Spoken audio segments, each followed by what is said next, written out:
वाराणसी में लोजपा रामविलास पासवान की मंडलीय स्तरीय बैठक का आयोजन किया गया, जिसमें पार्टी के विस्तार और संगठन को मजबूत करने पर जोर दिया गया। बैठक के दौरान नए सदस्यों और पदाधिकारियों को शपथ दिलाई गई। प्रदेश अध्यक्ष राजीव पासवान ने बताया कि बिहार के बाद अब उत्तर प्रदेश में लोजपा बड़े स्तर पर विस्तार कर रही है।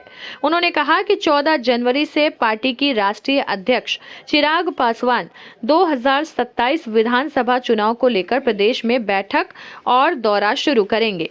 राजीव पासवान ने ये भी स्पष्ट किया कि उत्तर प्रदेश में भाजपा के साथ बिहार मॉडल पर चुनाव लड़ने की तैयारी की जा रही है। आज हमारा यहाँ पे लोक जनशक्ति पार्टी का मंडली कार्यकर्ता सम्मेलन है और मंडली कार्यकर्ता सम्मेलन की समीक्षा हो रही है। इसके पहले अभी हमने 6 दिसंबर को मिर्जापुर में किए हैं लोक जनशक्ति पार्टी रामविलास। हर मंडल में कार्यकर्ता सम्मेलन हो रहा है, क्योंकि आदरणीय हमारे राष्ट्रीय अध्यक्ष और भारत सरकार के मंत्री परम आदरणीय माननीय चिराग पासवान जी का खरमास बाद 14 जनवरी के बाद पूरे उत्तर प्रदेश में मंडलवाई मंडल कार्यकर्ता सम्मेलन होने जा रहा है, जिसके मुख्य अतिथि हमारे लोक जनशक्ति पार्टी के राष्ट्रीय अध्यक्ष और भारत सरकार के मंत्री माननीय चिराग पासवान होगा। इसीलिए हम कार्यकर्ताओं की तैयारी कर रहे हैं।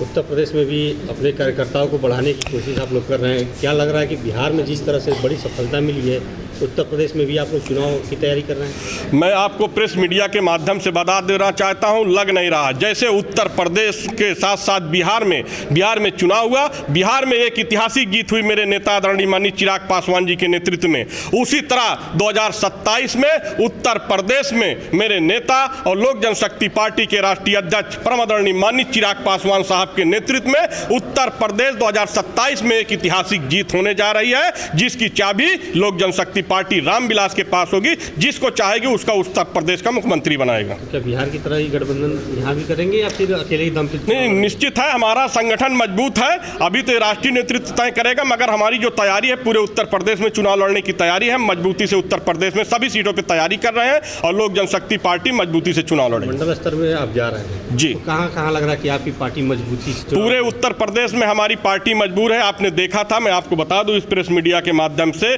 कि हमारी पार्टी की स्थापना सन 2000 में हुई थी और मैं 1999 से दलित सेना से काम कर रहा हूं। आज पार्टी में काम करते हुए दलित सेना लोजपा 27 वर्ष हो गया। आपने देखा था कि इसके पहले 2000 में जब विधानसभा चुनाव हुए थे तो हमारे पार्टी के सिंबल से धनंजय सिंह जौनपुर से एमएलए बने थे और राजा राम पांडे हमारे सिंबल लोजपा बंगला चुनाव चिन्ह पे बने थे। इसलिए हमारी पार्टी पहले भी 2 एमएलए यहाँ खाता खोल चुकी है। कोई हमारी नई पार्टी नहीं, हमारा कार्यकर्ता, हमारा पार्टी का बूथ स्तर तक हमारा संगठन मजबूत है। लोक जनशक्ति पार्टी बहुत मजबूती से खड़ी उत्तर प्रदेश मान की तरह कार्य करते हैं। तो यहाँ पर उत्तर प्रदेश में योगी जी के लिए किस तरह से आप लोग काम करेंगे?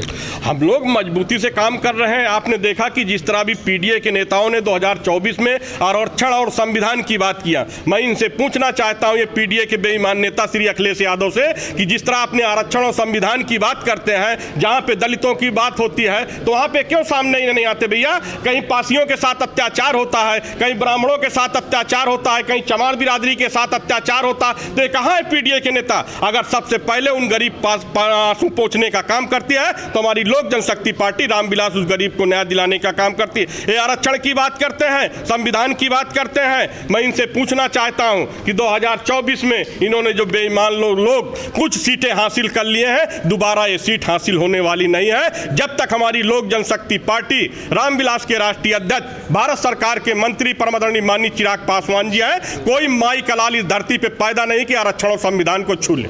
ठीक है, क्या लगता है कि उत्तर प्रदेश में भी जो दलित वंचित हैं वो सुरक्षित हैं? सुरक्षित हैं, उत्तर प्रदेश में सुरक्षित है। जहां पे घटना होती है मैं न्याय दिलाने के लिए 24 घंटा उस परिवार को आंसू पोंछने के लिए काम करता हूं। अभी आपने देखा सरकार काम कर रही है, नहीं कर रही है? काम कर रही, सरकार भी काम कर रही है। बुलडोजर चल रहा है, लोगों को घर बराबर हो रहा है। जो अन्याय कर रहे हैं, अत्याचार हो रहे हैं, माफिया एकदम घर छोड़ के भाग रहे हैं, जेल के सलाखों के पीछे है। आप देख लीजिए कि जो बड़े बड़े माफिया थे वो ढा हो गए, मिट्टी में मिल गए हैं।